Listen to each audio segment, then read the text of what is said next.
more about our star signs from the back of the newspaper than we do about actual astronomy, to be honest. Proper scientists assure us that this is going to be the biggest supermoon anyone has witnessed in living memory. It's because of the moon's orbit around the Earth, which will be at its closest for more than 70 years, making it an incredible spectacle for photographers and stargazers around the globe.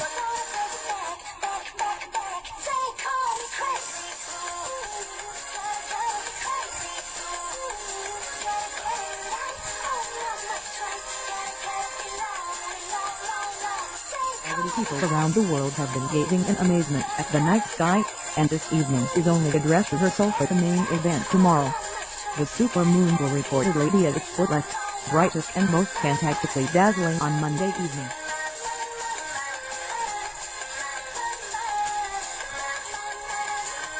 It didn't stop people around the world from going outside and snapping some pretty incredible shots of the rare occurrence.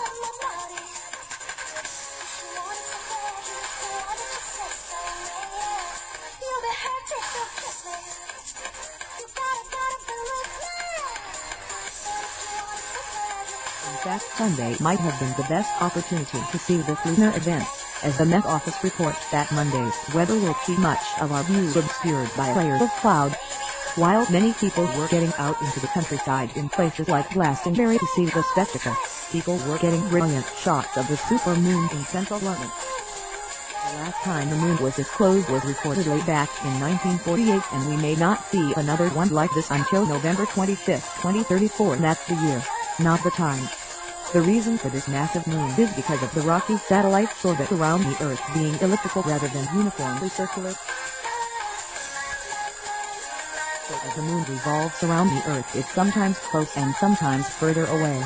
But it's when the full moon falls on the day that it's closest to the Earth that we get a larger looking moon.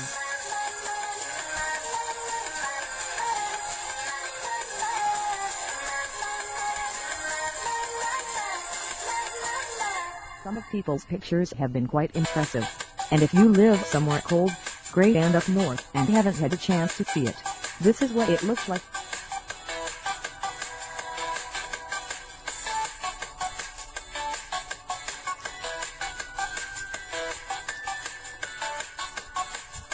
Supermoon events are one of the most talked about celestial events, owing to their beauty as well as their links to various prophecies about end of the world and the likes. One such supermoon event can be viewed on October 15th in the Northern Hemisphere, the Hunter's Moon aka Blood Moon and Sanguine Moon.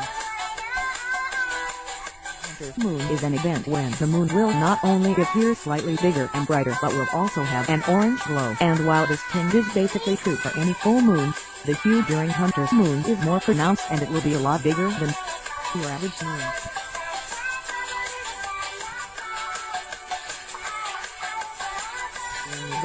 There is no actual change in the size of the moon, but because of the shortened time between sunset and moonrise, the moon looks bigger and brighter than usual because of the beautiful optical illusions. So anytime you look towards the horizon, the Earth's atmosphere is thicker than when you look up. This greater thickness of the atmosphere along the horizon leads to greater scattering of the blue light, in turn allowing red light to be visible to your eyes. This creates beautiful orange / yellow / red tones in any full moon. In Vancouver, the Hunter's Moon will happen on Saturday, October 15th around 9:24 p.m. The best time to watch it will be about 30 minutes after the sunset at 6:23 p.m. and so make sure you have your telescope or binoculars ready to get a stunning view of the moon.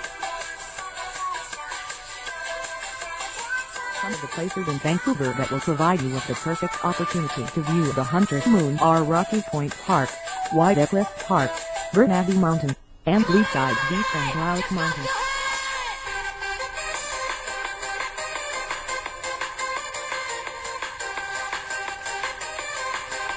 A wonderfully full moon, known as Hunter's Moon, shone big and bright this weekend, hanging beautifully in the sky. Nigel Riley captured these stunning photos of the full moon over the Western Cape.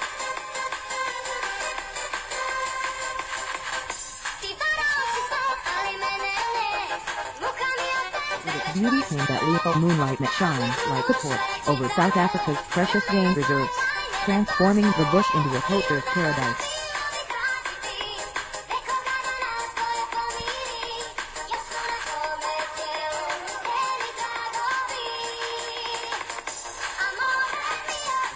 proof I know documentary filmmakers.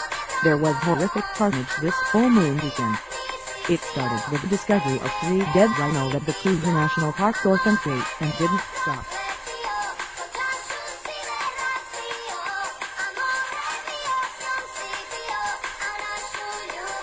Known as Hunter's Moon in the Northern Hemisphere, as hunters would hunt by the autumn moonlight to stockpile food for the winter ahead.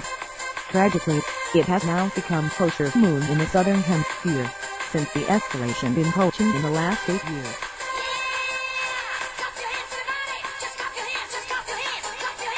This Friday, the trial of KwaZulu-Natal's alleged rhino poaching kingpin in the Skani Water will begin. Next month's full moon on November 14th will be the largest of the year, and the closest supermoon since 1948.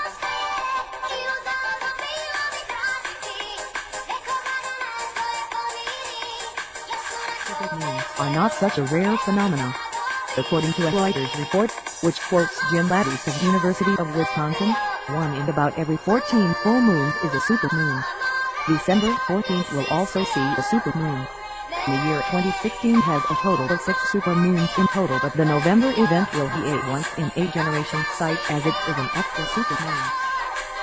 The supermoon looked very bright even to the naked eye. We made arrangements to public to witness the moon with the telescopes. Around 700 people came to our center to see the supermoon on Monday. Hidaki Perumal, Executive Director, Tamil Nadu Science and Technology Center. Had passed the Earth at a distance of 356,511 kilometers, the closest it has passed the Earth since 1948. The scientists say there won't be another supermoon like this till 2034.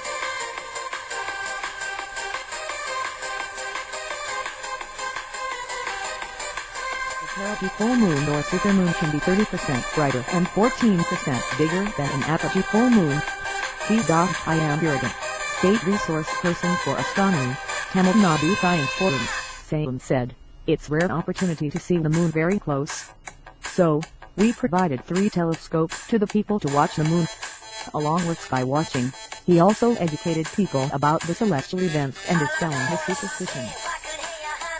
Employee and passionate moon watcher Shrindar Ramakrishnan said, "I have been waiting to watch the supermoon on Monday. It was so beautiful that I just stopped riding my vehicle at an elevation near the parking lot. The sight of the complete moon made my ride back home a pleasant experience." Harthikarati, an amateur astronomer, said, "It is very hard to spot the comparative difference between supermoons. But it is the maximum brightness that a moon can have."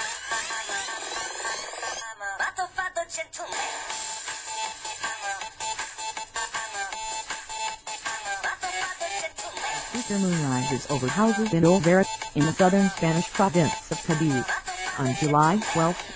Occurring when a full moon or new moon coincides with the closest approach the moon makes to the Earth, the supermoon results in a larger than usual appearance of the lunar disk. That distance varies because the moon follows an elliptical orbit.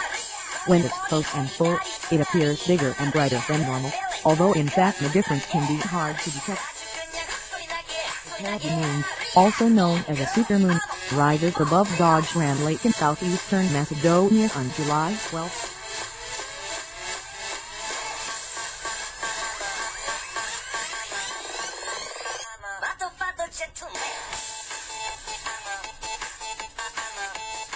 A great moment for taking pictures, so people took no prisoners and went for it all the way.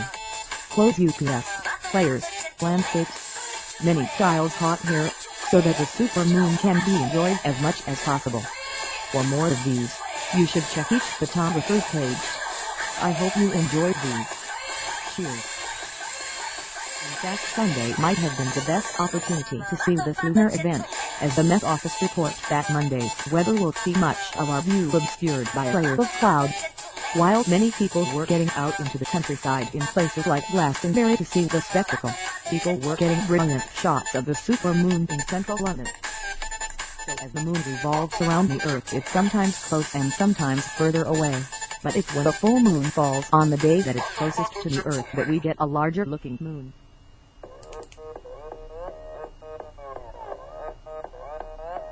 Gangnam Style.